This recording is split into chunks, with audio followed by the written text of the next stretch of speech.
వికారాబాద్ జిల్లా పూడూరు మండలం టీ మధు ఆధ్వర్యంలో బీఆర్ఎస్ పార్టీ నుండి 400 మంది కార్యకర్తలు కాంగ్రెస్ పార్టీలో చేరారు.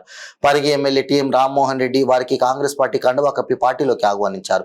ఈ సందర్భంగా తను మాట్లాడుతూ కాంగ్రెస్ పార్టీ ఎంపీ అభ్యర్థి గడ్డం రంజిత్ రెడ్డిని అత్యధిక మెజార్టీతో గెలిపించాలని, అందుకు ప్రతి ఒక్కరూ కష్టపడి పనిచేయాలని తెలిపారు. కాంగ్రెస్ పార్టీలో చేరిన ప్రతి ఒక్కరికి ఎమ్మెల్యే టీ రామ్మోహన్ రెడ్డి పేరు పేరున ధన్యవాదాలు తెలియజేశారు.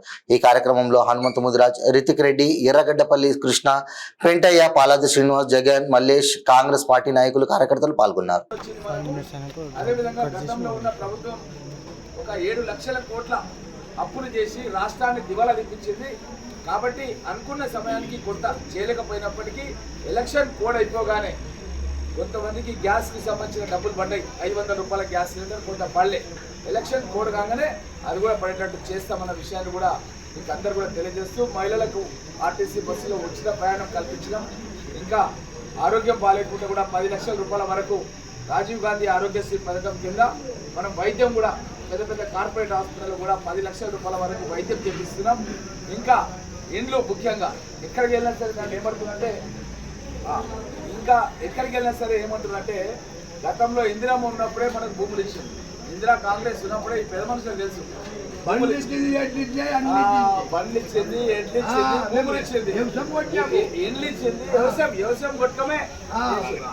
ఇక్కడ ఉన్న యువకులకు చెప్పాలంటే నేను అడిగిన వాళ్ళను ఎందుకు మీరు కాంగ్రెస్ పార్టీలో చేరుకున్నారంటే వాళ్ళందరూ చెప్తున్నది ఒకటే, రేవంత్ రెడ్డి గారు ముఖ్యమంత్రి అయిన తర్వాత 30,000 ఉద్యోగాలు భర్తీ చేసింది, 2 లక్షల ఉద్యోగాలు భర్తీ చేస్తామని చెప్పి మాట ఇచ్చింది కాంగ్రెస్ పార్టీ.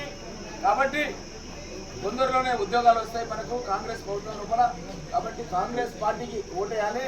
రాహుల్ గాంధీ గారు 30 లక్షల ఉద్యోగాలు ఇస్తామని చెప్పి జాతీయ మేనిఫెస్టో పెట్టిండు. వీళ్ళందరూ చూసిన కదా, రాహుల్ గాంధీ గారు ప్రధానమంత్రి అయితే మన దేశవ్యాప్తంగా 30 లక్షల ఉద్యోగాలు భర్తీ చేస్తామని చెప్పి చెప్పిండు. 30 లక్షల ఉద్యోగాలు. మోడీ ఏం చెప్పిండంటే ఏడాదికి 2 కోట్ల ఉద్యోగాలు చేస్తామని చెప్పిండు. ఏడాదికి 2 కోట్లు ఇస్తామని చెప్పిండు ఉద్యోగాలు. ఈ 10 ఏళ్లలో 20 కోట్లు ఇవ్వాల్సింది ఉండే. అలాంటి అబద్ధ ప్రచారాలు మన కాంగ్రెస్ పార్టీ చేయదు. మన కాంగ్రెస్ పార్టీ 30 లక్షల ఉద్యోగాలు మాత్రం ఇస్తామని చెప్పి మనం జాతీయ వ్యాప్తంగా దేశవ్యాప్తంగా హామీ ఇచ్చినాం. అదేవిధంగా పేదవాళ్ళ ఖాతా లోపల 15 లక్షల రూపాయలు జమ చేస్తాం జన్ధన్ ఖాతాలు అని చెప్పి మోడీ చెప్పిండు. ఏ పేదవాని ఖాతాలో కూడా 1 రూపాయి కూడా వేసిండామా మీకు ఎవరికైనా?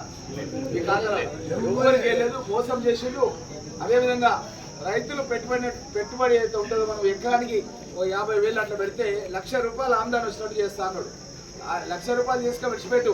మనకు డిఏపి యూరియా సంచి 400 రూపాయలు ఉండే కాంగ్రెస్ గవర్నమెంట్ లా ఈరోజు 1,400 రూపాయలు అయిపోయి అన్ని కూడా ధరలు పెంచేసి ఏది కూడా ఆయన చేయలేదు.